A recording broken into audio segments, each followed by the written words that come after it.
we didn't just learn English and Spanish, but eventually we also like had cumbia and like modern dance coming from like a Merce Cunningham lineage in our bodies. Hello and welcome to Art Restart, where we explore how artists are reinventing their fields and building a new landscape for the arts. I'm Piercarlo Talenti, the producer and editor of this podcast, which is brought to you by the Thomas S. Keenan Institute for the Arts at the University of North Carolina School of the Arts. In this episode, we'll be speaking with dancers and choreographers Alfonso Cervera and Irvin Gonzalez. Alfonso and Irvin both grew up in Southern California households where dancing was a vital part of family life, though neither was encouraged to pursue it as a hobby, much less as a vocation. Alfonso had to insist on joining his sisters in ballet folklórico classes, and Irvin, on the other hand, was inspired by early seasons of So You Think You Can Dance, and he taught himself pirouettes in secret in his parents' garage. Both men eventually studied dance at University of California, Riverside, where they also had to endure two comings out to their families, first as queer men and then as dancers. UC Riverside is also where the two met and began their life partnership.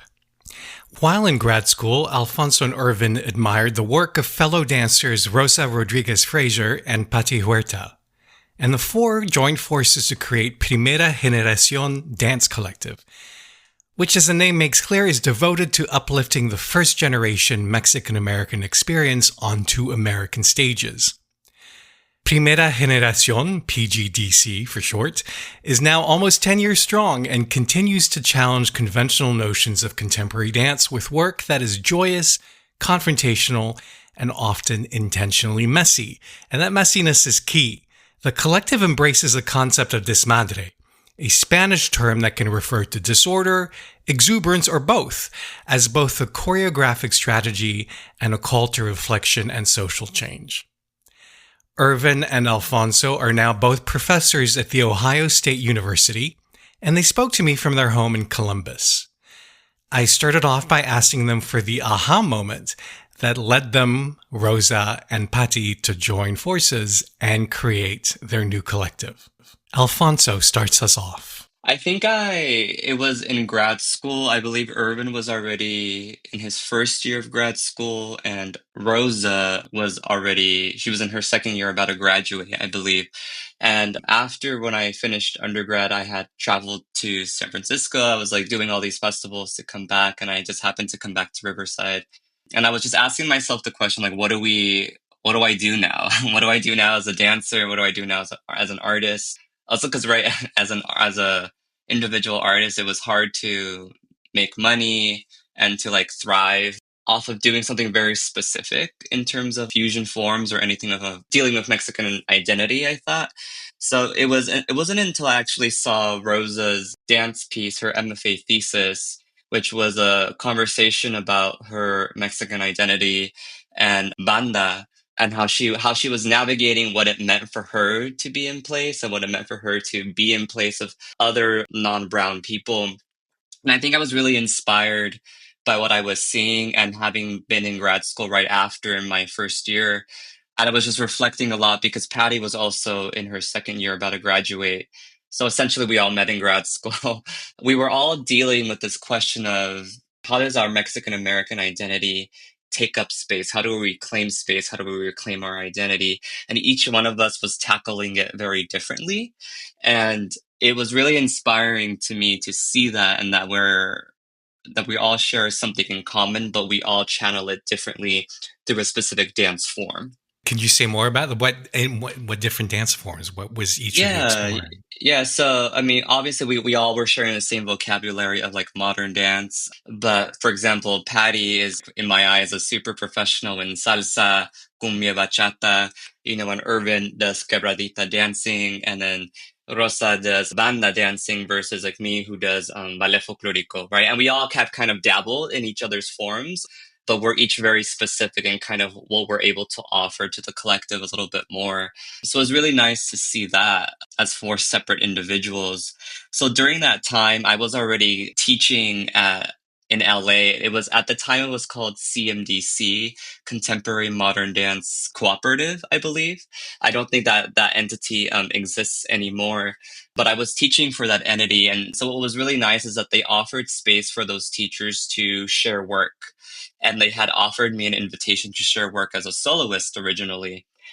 And I wasn't really feeling, probably because of grad school, I wasn't really feeling too inspired as an individual. So I kind of took a risk and I was just like, hey, like, I wonder. I pretty much asked Rosa, Patty, and Irvin, I was just like, hey, we've never been in the space together. Essentially, we've never collaborated together. Would you guys be interested in coming together to make a short work? And luckily, they all said yes. And so it was kind of like a trial. We weren't necessarily Primera just yet. So I just remember we were in the studios at UCR, I think maybe rehearsing like maybe only 6 times or 7. And we made our first piece that we called Cambio, which was a mixture of improvisation and partnering and a lot of talking in terms of going back between stories and what does it mean to fuse these forms already together a little bit more. And so I think we performed it for the first time at CMDC. And I think we all felt alive and we felt really inspired. And part of our rehearsal process is like coming to dinner and chit chatting. So I think we were having kind of like our little exit out of that performance. And I think we all at that point kind of asked the question or agreed what would happen if we actually came together and became a collective, a non-hierarchical collective that is sharing space, sharing ownership, sharing directorship, sharing ideas so that there's not just one leader. And kind of ever since that point in 2015, we've kind of stayed together and we've continued to build work. And so Rosa and Patty have been there from the start. And so I think I've just been lucky to have found some really beautiful people, beautiful minds, and I think beautiful artists and scholars in their own way. And it's been just, I think, a nice honor just to share space with them throughout these many years that we've been together. You mentioned a non-hierarchical way of running the company and also the fact that each of you have different specialties. So I'd love to talk about if there were growing pains as you came together as a company. In other words, how difficult was it to find a common language and also to come to consensus? This is Irvin. I'm so glad that you brought up that question because I think it speaks to just the nuances that exist within Mexican American communities and identities. I think oftentimes it's sort of seen as a monolith, but just us four in a room together was demonstrative of the very different experiences that we had growing up, but also the commonalities that we found ourselves in. And I think it was in finding those commonalities that we were able to overcome growing pains. And that's actually something that, now we're going to celebrate our 10-year anniversary soon, and those growing pains still exist to this very day, and that has to do with the fact that we're continuously growing up together. So we started off, Fonzie and myself were in our mid-20s, Rosa was in her late 20s, and then Patty had just turned 30, right? And so now we're all in our 30s, and then Patty's heading on toward 40s, and so we're also sort of entering consistently different versions of ourselves, different moments in our lives that ask us to work differently with each other. What we wanted and what we were striving for when we first got together shifts and changes, and so a lot of that has to do with how we've developed tools for conversation over time, how we go back to, as Fonzie mentioned, we met sometimes at restaurants and dinner tables, how we go back to those tables to have like leisure and rest with ourselves and sit with ourselves and just talk before we go back into the studio. And so it's really come to us relying on those common connections and common ways of being that remind us why we came together in the first place. And we came together in the first place, right, because of wanting to put Mexican American storytelling on the concert stage during a time period in contemporary dance in Los Angeles when that wasn't a main thing or a big part of the landscape. And that's still something that we do. We just end up shifting and doing it in different ways, right? While we were doing it a lot in performance before.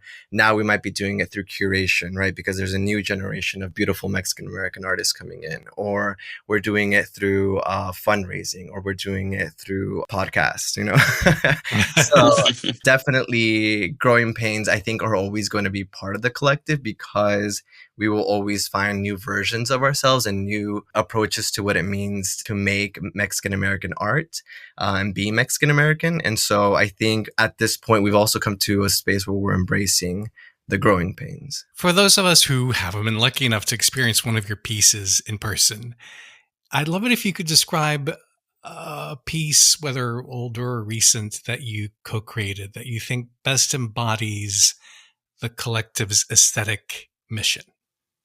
It's both like an exciting question and a very difficult question at the same time. Right. I appreciate that. And not in an egotistical way where we're like, oh my gosh, all of our work is amazing. But all of our work is amazing, right? Because we just connect to it. And, when you generate stuff as an artist, it feels so intimate and personal. But I would say Fonzie had mentioned earlier that coming together and crafting Cambio was our first work. And I think that was the first time that we found home with each other. And so that piece is really reflective of us coming together and decidedly making movement and putting that out into like a public space for others to witness. Cambio means change. And that moment too of creating Cambio was also us coming together, not only realizing that we wanted to tell Mexican American stories on this concert stage, but that we wanted to create change, create social change through art. And so we also realized that there was a very sort of activist aspect to what we were doing by calling for change. And that solidified what our mission was, right? Our mission became about telling not only like Mexican and Mexican American stories onto this concert stage, but also highlighting injustices that our communities were facing. And then that became such a foundation for the rest of the work that we do. And so I always say that like Cambio walked so the rest of like PGDC's pieces could run. And so I always attribute Cambio as like one of our sort of very much defining pieces. And I'd love to talk about desmadre, which you talk about often as being central to your art making. Can you describe a piece of yours that embodies how you use desmadre in the making of your performances? We have a piece called Ni Fu Ni Fa, which loosely translates to not this or not that. And there's a moment where we're sort of like comedically performing this, what we call a commercial, like selling you these like decorations for Cinco de Mayo. And so the audience is like continuously laughing through it, and it's playing off of stereotypes that we've grown up with. There's an aspect of auto-exoticization to it, and the audience is sort of like laughing with us until it slowly unravels and they realize that we're building this entire section off of stereotypes that are placed on Mexican and Mexican American bodies. That laughter slowly sort of turns into reflection. And now we're sort of sitting with ourselves, looking at each other, and we're sort of switching to a different affect and a different way of being with each other, right? And so I think that's partly how we work within PGDC, is engaging this madre to consider how we are all implicated, but being also called to social change in different ways. And that doesn't always mean that we're coming in asking the audience to sort of be at fault for something, but that we're calling in the audience to sort of see like, how can we work on making things better together? And so that is just a reflection of how we sort of see that multiplicity in this madre, which comes from like us engaging with the term colloquially in our Spanish conversations, because sometimes you can use the word desmadre to sort of highlight something good. Like you can sort of say like that party was really like a huge desmadre, or like really amazing. Or your mom can come into your room and sort of say that room is a mess, you need to clean it up, that room is a desmadre, it needs to be cleaned up. And so I think that's what we've always enjoyed about the word, that it could mean different things depending on how you're using it and how you're engaging with it. And what aspect of your work is really specific to your experience as first generation? We're bringing in our lived experiences that are an amalgamation of these different dynamics that we've had to straddle as first gen folks, right? And that is like growing up speaking Spanish in our household. Like in my example, I didn't learn English until I was 8. And so something about like the bilingual aspect of not just speaking, but how that we house that within the body, right? Growing up to like, we didn't just learn English and Spanish, but eventually we also like had cumbia and like modern dance coming from like a Merce Cunningham lineage in our bodies, right? And so within that, we were looking at how that was performed on stage, how we code switched on stage, how certain aspects are open to some audience members, and then there's other aspects that are open to all audience members.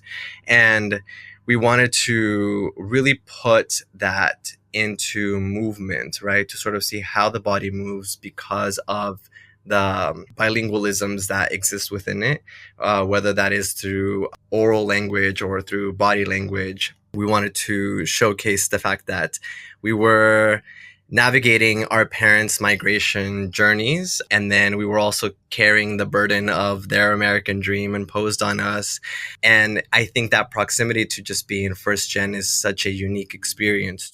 Now, since you both also teach, and so have regular access to the next generation of artists, including the next generation of first generation art makers, what are you hearing from them about what it takes to get them to buy a ticket to something, especially if it's something they don't yet know well?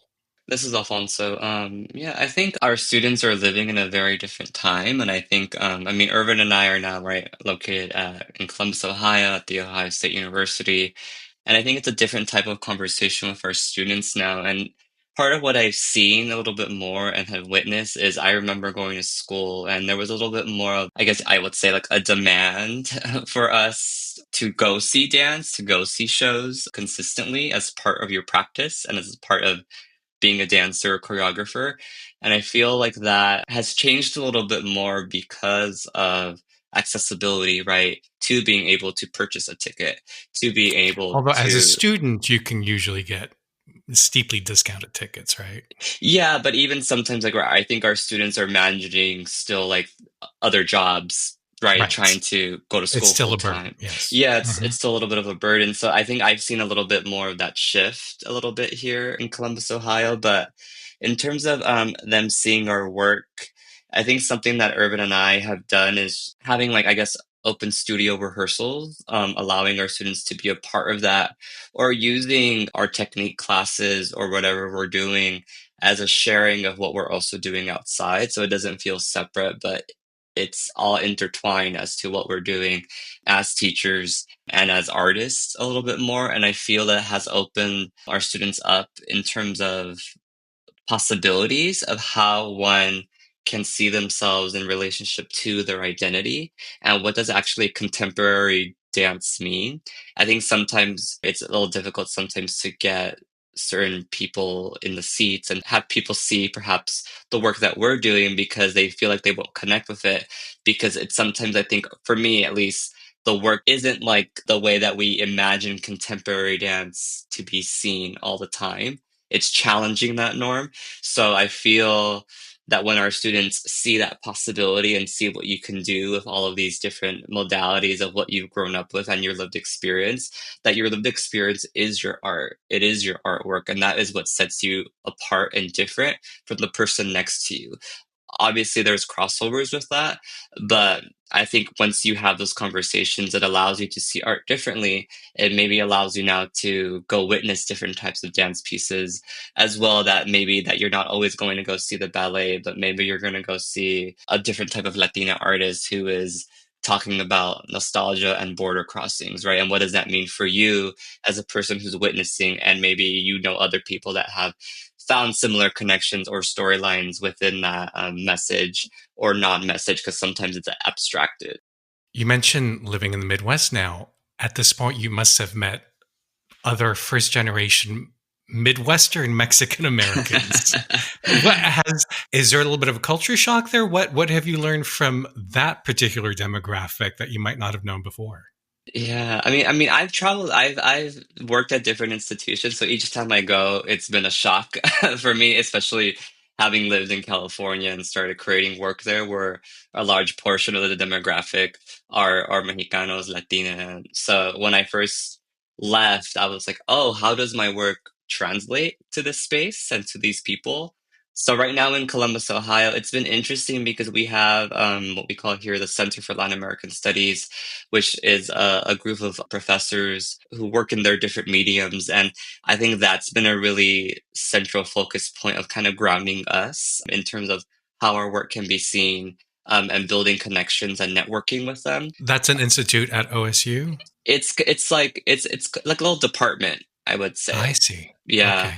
But with our students, it was kind of a little bit of a surprise or a shock because I would never know that most of our students are mixed race and a lot of them have some Latina background, but they've never, as they would say, they've never needed to use it or felt comfortable, I guess, speaking Spanish or understanding why they would need to do that because I think it was the code switching for them living in the Midwest. So they just acknowledged more of that, the white perspective a little bit more because that's what was going to help navigate them a little bit more. Within that too, I think it also just speaks to working with first gen students in general, right? Because I think the beautiful part has been seeing the ways in which being first generation in different parts of the country shows up differently, which also just reminds us of even just like within the proximity of working in the same studio in Southern California with our collective members, there was already so many differences that those differences become sort of much more vast across the country.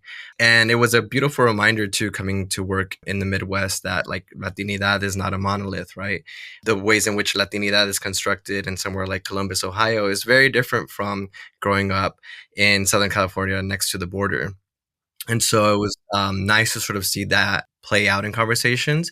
But I've sort of always been a proponent of the ways in which communities come together to help strengthen and embolden identities.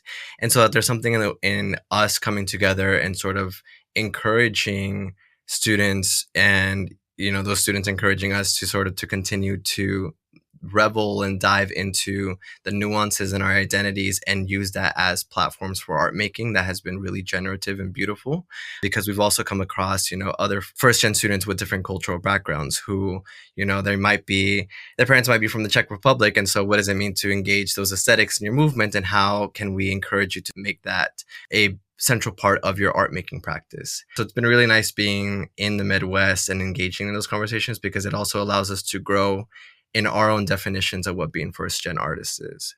What's next on your plate? What are you excited about? What have you yet to do? Yeah, I think that's a great question. I think you would probably get four different answers if our other two members were here as well. I know, I mean, speaking for myself, something that I'm really hoping to start with the collective again is to perhaps build, I think, a new work, a new full evening length work. What that is yet, I don't know. But I think that's what's exciting for me because we always start with kind of like an I don't know what it's going to be yet. And the play and the messiness happens on its own. So, and I'm really excited to see what it means for us to get back in the studio again in the upcoming year, especially because we'll probably be entering a different era for ourselves. But another thing for me that I think I do want to continue doing with the collective is to continue touring a little bit more with them. And I know, I'm sure maybe this is something that Irvin is probably going to share a bit, is my assumption, that he's been kind of sharing a little bit more about what does it mean to bring on other first generation dancers or artists to be like a mini PGDC or to take up our space, and what does it mean to dance and share space with other dancers who are maybe going through a similar journey. So that is a conversation, a movement conversation I'm excited to have, just to see where that goes, because I feel like that would be the new pathway, the new trajectory of how does Primera continue to exist, and can it exist, and how does that continue to mold, and how does that continue to thrive in its own way to open pathways for perhaps other people a little bit more. Yeah. And for me, I feel like I'm excited to do it all. Like, I want to do it all. And I guess what I mean by that is we've really like dove into different aspects of what being an artist is, right? But even like 10 years into the game is still such like an early career moment for us that I'm curious to sort of see where we take our curational skills, where we take our choreographic skills, where we take our like fundraising skills. And a lot of that has to do with like continuing to be a part of and perform within different institutions across the US. I think while like many doors have been open for us, there's still a lot of inequity within the artistic landscape. And I think just with our new administration, we're also sort of seeing shifts in funding, shifts in like grant support. And so I'm curious to see how that's going to impact Black and Brown artists in the US. Our collective is indebted to the Latina artists that came before us. And so, I grew up hearing about like ASCO through like textbooks, or I grew up seeing people like Rosa and Contratiempo on YouTube.